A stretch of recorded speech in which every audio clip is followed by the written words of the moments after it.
Hello, heroes! Welcome to another episode of Joe Knows on the Joe Smith and Friends channel. Today we're going to talk about car batteries. There's been some videos put out on YouTube. The guys surely just misspoke, made a minor mistake, or maybe they just didn't realize they were making a mistake. Pretty sure they're not trying to mislead you on purpose, that's for sure. They all seem like nice guys, and we all make mistakes now and then, but just wanted to do a video, make sure the correct information was out there. We're going to talk about unhooking and hooking up car batteries, jump starting them, charging them, some different stuff like that here today. And first of all, I make sure one thing everyone knows: if the ground is connected to the battery, then the battery is live. If the ground's connected and you're trying to unscrew the hot terminal with a ratchet or wrench or something, and you end up hitting like the body panel or the motor or something else that's metal, then you're going to arc. It's going to arc like a stick welder. And it's going to be as hot of an arc as a stick welder. It might even burn part of your tool off. Joe Smith's seen it happen before. So, whenever unhooking a battery, always unhook the ground first. If the ground is unhooked, you can touch the positive to metal, it will not arc. So always undo the ground first. And then when you hook the battery back up, hook it up in reverse order. Hook up the hot first, and the battery's still dead, will not arc, and then hook up the ground last. And as far as jumping it, it's best if you get the new jumper cables that have ones Joe Smith had. They're all blue. They're not like black on one side and red on the other. They're all blue both sides. And it's got this box in the middle of the cables, so it doesn't matter which one you hook to, the positive or the negative. The box auto senses and does all that. It's like a surge protector too. So that'd be the best kind of jumper cables to get. Joe Smith's got them in the car right now, so but if you see them, you know what Joe Smith's talking about. But if you use a regular style jumper cables, the rule of thumb is hook to the positive of the dead battery, hook to the positive of the donor car that's running, then hook to the ground of the dead battery, hook to the ground of the donor car that's running. And then as soon as the dead vehicle starts, unhook the ground from the donor car and the ground from the dead battery, and then you can unhook the two positives.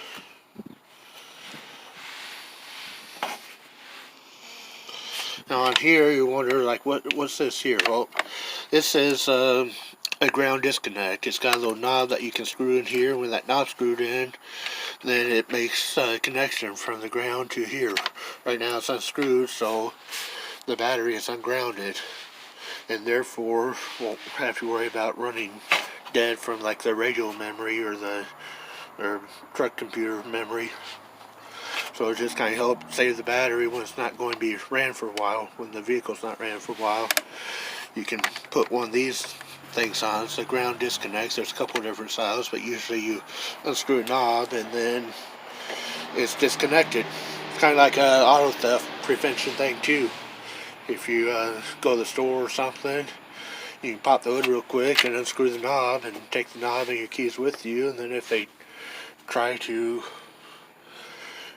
break into it and hot wire it, they won't be able to start it because the battery's not hooked up. And if they take a quick look underneath the hood, then they might not realize at first what's missing or why.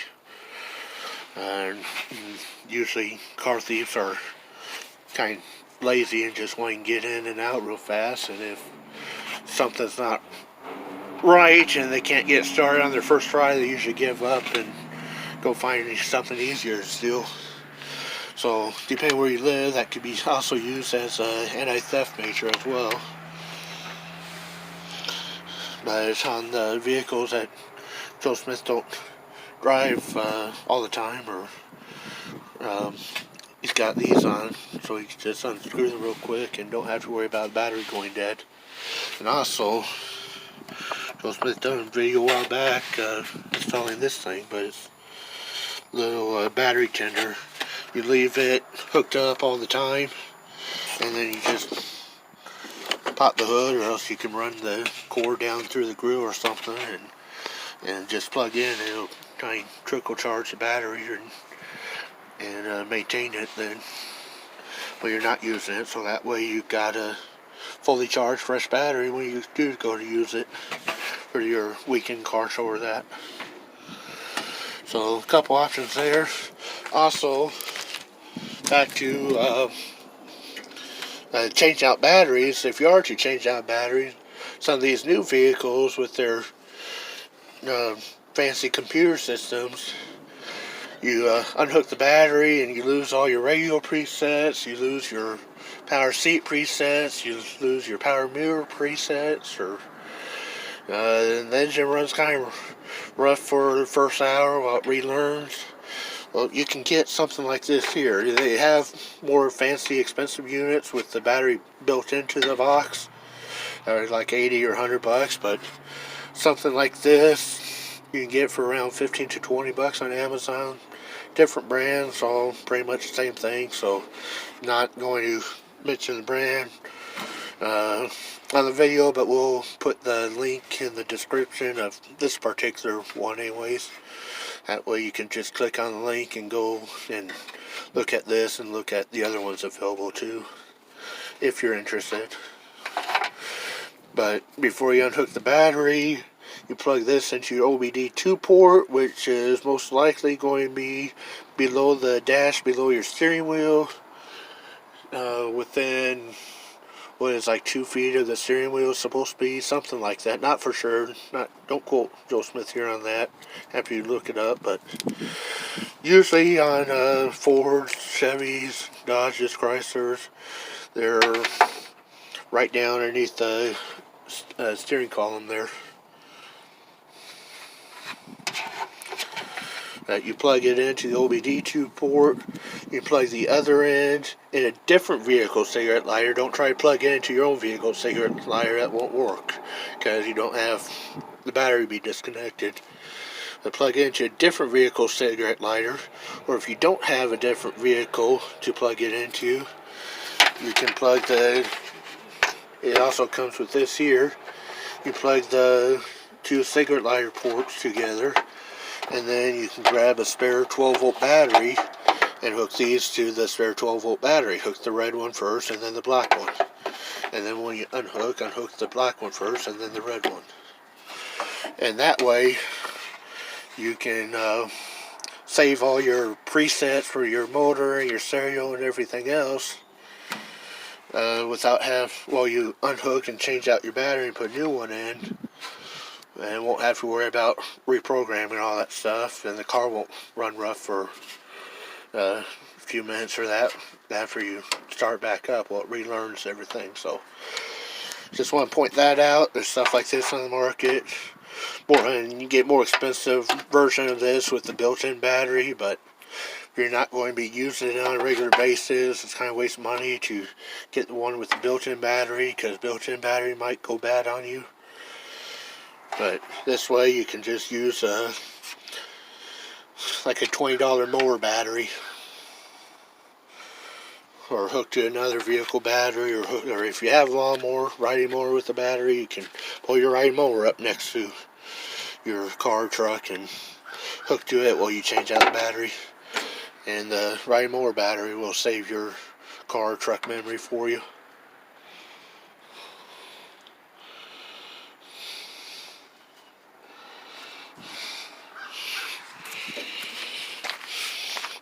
And also just make sure the battery's strapped down, secured somehow or other. They usually come with tied down that you use a socket or something on. If your vehicle doesn't have one, find a way to put something in there. At least a couple of bungee cords if nothing else. But Some sort of solid strap that's not going to stretch is going to be the best option. You don't want the battery bouncing around in the vehicle when you're driving.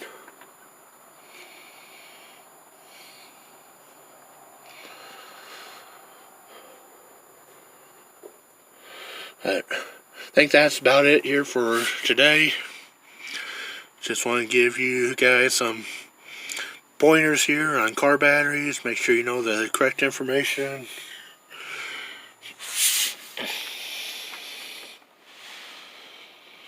And you don't get fooled by fake news and end up shocking yourself when it arcs or scares the crap out of you. Probably won't really give you much of a shock. It's just louder and scarier looking than what it actually is, but because it's such low voltage. But still, when it does arc, it usually scares the crap out of you. You'll jump and bang your head on the hood or something, so don't want that. So make sure you always unhook the ground first.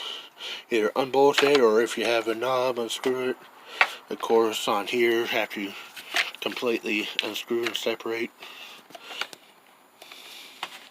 If Joe Smith were to take this battery out and change it out, but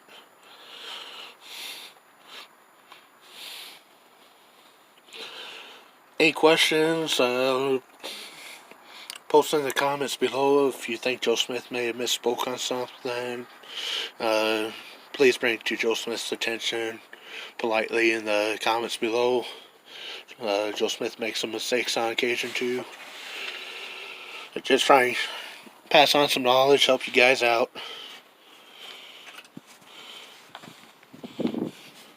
Thanks for watching. It's been Joe Smith on the Joe Smith and Friends Network.